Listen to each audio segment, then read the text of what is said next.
Joining us now to discuss are Dr. Greg Marchand, who is an OBGYN, a cancer survivor, singer-songwriter, and breast cancer survivor, Kelly Lang, and Lydia is back with us. Doctor, give us a feel for why this kind of change was necessary and what the effect will be. Well, the United States Preventative Services Task Force really thought it was necessary to make this change because when they looked at the data, they were estimating about a 19% decrease in breast cancer deaths that could be obtained if we just drop the screening age from 50 to 40. And that's going to be a really big number. And of course, when the United States Preventative Services Task Force makes a recommendation, unlike other expert groups, this recommendation becomes mandatory in the U.S., meaning that healthcare providers in the United States or healthcare insurance providers in the United States are going to have to cover these recommended services free of charge. So this is really coming into line with a lot of other expert opinions that were put out by expert committees, including the American College of Radiology, the American College of Breast Surgeons, and the American College of Obstetrics and Gynecology, which I'm a member of.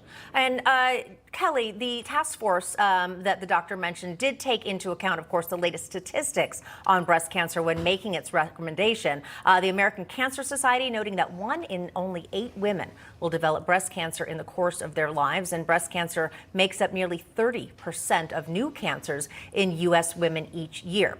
They also say that in 2023, approximately 297,000 new cases will be diagnosed and 43,000 women will die. Now, some say the new recommendations, however, do not go far enough. What do you say?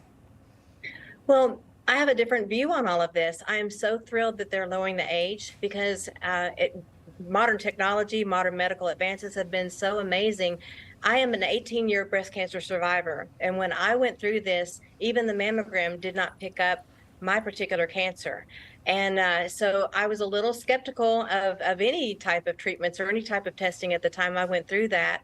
But as I've grown through the years, I realized how much incredible advances that we've made in medicine. And the 3D ultrasounds, the 3D mammograms have really come into play and giving me comfort as a patient. And I am thrilled that they're lowering this. I have 2 young daughters that I know, that they are at higher risk with me being a breast cancer survivor, and to know that they can get this type of treatment earlier in their life or this type of testing earlier in their life is really comforting to me as a mother.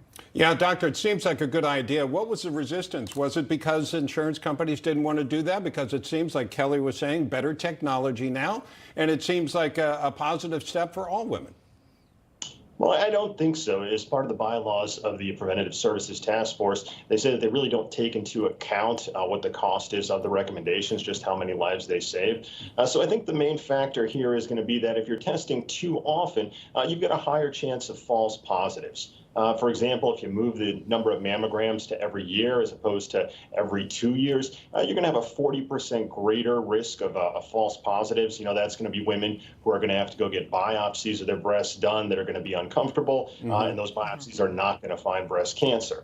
Combine that with the fact of the discomfort of having mammograms and the fact that exposing women to having to do these tests more often might actually make them show up less often for care. I think those were probably the biggest factors in the decision. And that's exactly if I might interject, I found my cancer with a self-exam. I think that's even an incredible first step.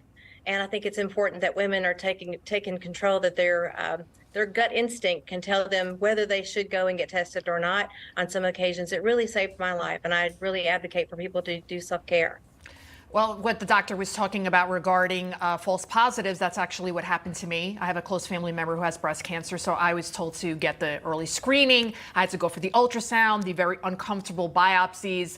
And to this day, I'm paying it off. I mean, that's the other thing. I hope the insurance companies catch up to what the recommendations are, because while the mammogram was 100% covered, the 3D ultrasounds, especially if you have a particular type of breast where it's more dense, a breast mass, that kind of tissue, if you have that sort of type of breast, also for the biopsy. So it can be very expensive, and I just hope that the insurance companies continue to pay for all of it. But yes, I have a friend of mine, Janice Smith, who was only in her mid-30s when she passed away from breast cancer. So I think that also we have to look into why are we seeing so many young women dying of breast cancer, and it tends to be more aggressive the younger the woman is. Yeah, and also we always hear, I think, as women, the key to survival is that early detection. And Lydia, I've had similar experiences to you as well. And paying for those extra tests are very, very costly. So again, we do hope the insurance catches up. And Dr. Greg Marchand, it seems that you are saying that we're on the right track here. So